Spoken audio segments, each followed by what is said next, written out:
बंदर के पिंजरे से शेर को कलाबाजी खाकर निकलना है। तमाशाइयों का कहना है आग का दायरा मजीद तंग कर दिया जाए, रस्सी पर चलने वाली लड़की को वापस भी तो पलटना है। जोकर का कहना है उसे सबसे अहम समझ लिया जाए।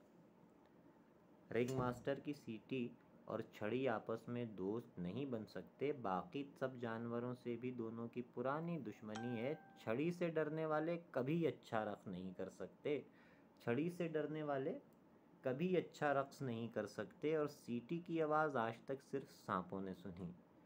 तालियों के शोर में हथनी की चिंगाड़ किसको सुनाई देती है? बड़े हाथी छोटे हाथी से फुटबॉल खेलते रहते हैं। तोप के दहाने से कोई अहम चीज़ निकलती दिखाई देती है, जिसे देखकर सब लोग बिला जवाब हंसने लगते। रस्सी पर चलने वाली लड़की रिंग मास्टर की जुबान नहीं जानती, लेकिन पब्लिक ये बात नहीं मानती।